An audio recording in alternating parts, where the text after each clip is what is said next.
Dinner with the Moedwils. Ilona Moedwil was worried about change. A gardener at heart, she understood the necessity of change, relied on it even. But there was a difference between the controlled world of her plants and this cluttered cottage in a strange town. Almost done. Nellie was a blur of activity, digging through boxes. Sorry, love, couldn't find the dishes. We'll have to make do with paper plates. Dinner went by without much conversation. As she watched Beck and Luka finish up their pizza, Ilona let herself relax into the chair. The things she cared about were still here. Nellie finally had the job of her dreams. Beck was beginning to take root. Ilona's task was simply to tend to them. She could do that.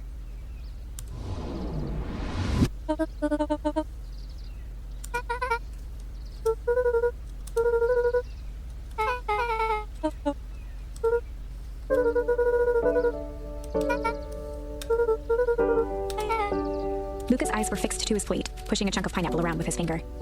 Nellie was the one who eventually broke the silence.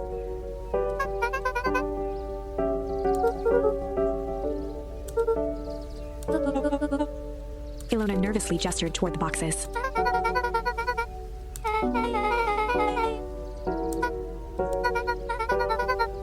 Luka wiped his face with his sleeve.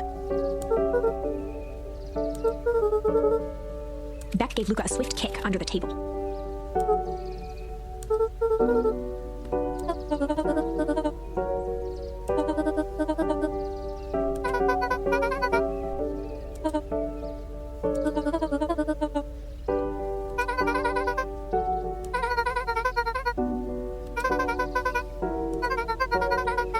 Luka glanced over to Beck. She seemed to be holding her breath.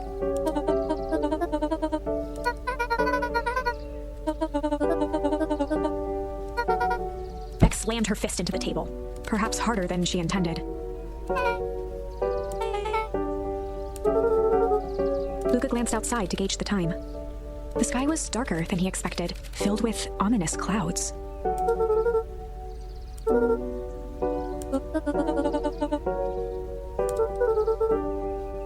Luka wiped his mouth one last time with his napkin and started to get up.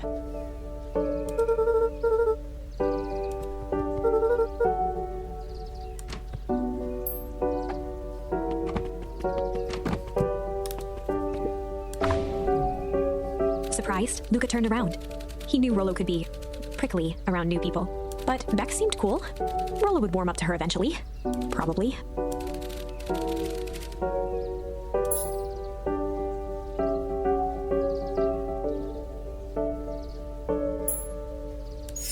Luka began to respond, but the sky answered for him as the clouds above began to break, revealing patches of star-filled summer night. Moonlight filtered down, shimmering in the treetops.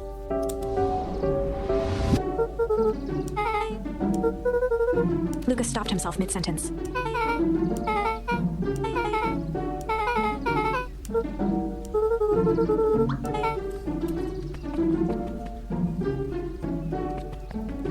Luka saw Beck skulking by the gate.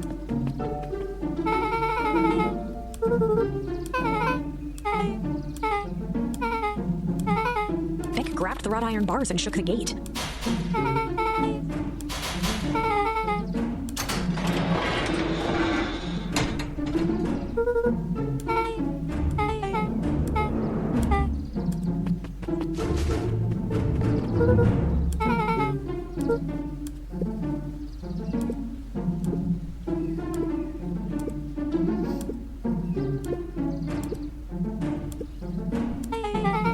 Beck's voice was an excited whisper.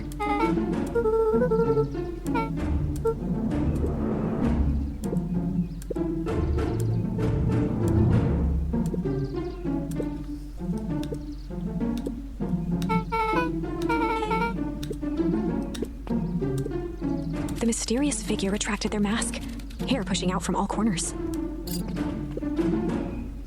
A chill ran down Luka's spine. His vision blurred. Beck stifled a sharp wince, and Luka looked down to see himself wrenching her hand. Gran tousled her hair back under the face mask.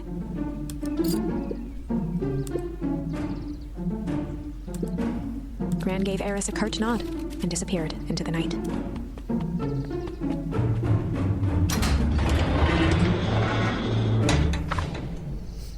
Chapter 5. What big ears you have. Luka sat shivering in the bushes, staring at his feet. After checking to make sure the coast was clear, Beck gave him a gentle tug on his sweater.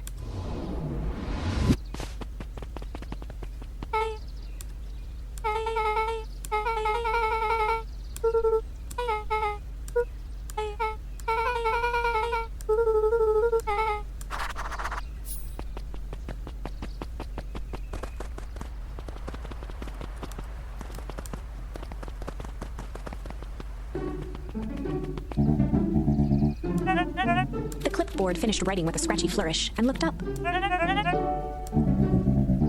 Mr. Nuncreed, arms crossed over his paunch, gave an exhausted sigh.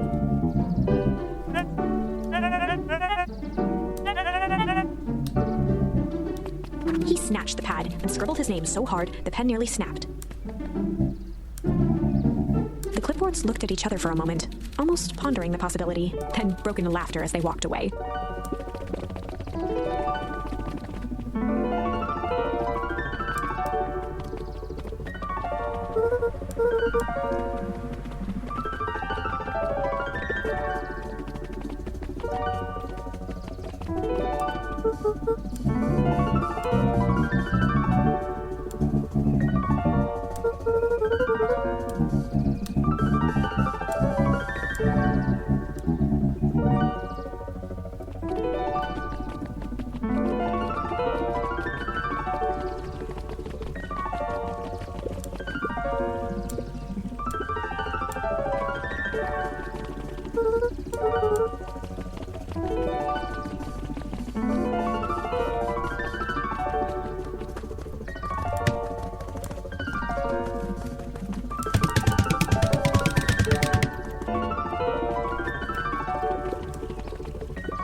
William Kerr and Gus Valentine proudly surveyed the half-covered festival banner. The mayor gave a half-hearted shrug.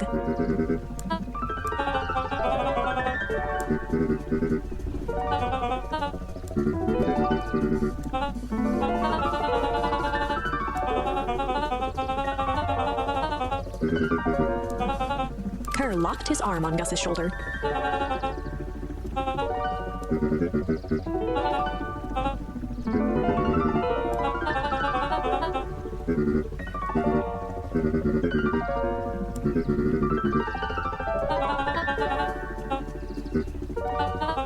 With a glimmer in his eye, Kerr gestured grandly toward the horizon.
Luka placed a sink. Sometimes the...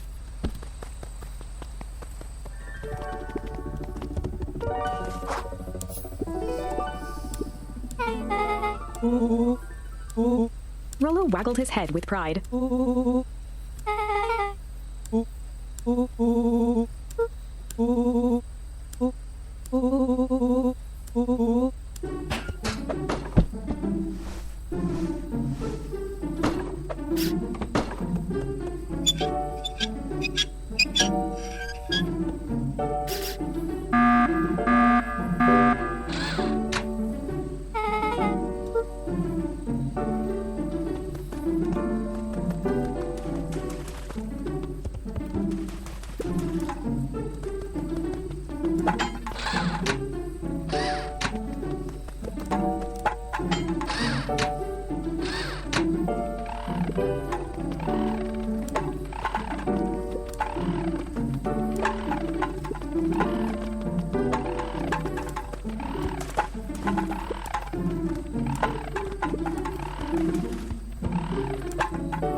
Luka sucked in a long breath.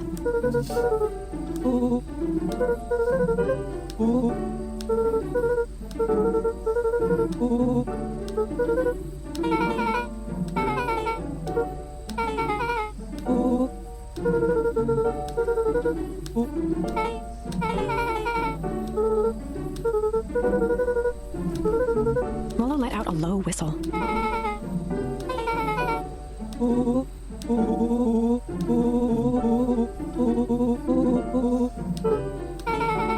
Rolo and Luka shot back a look.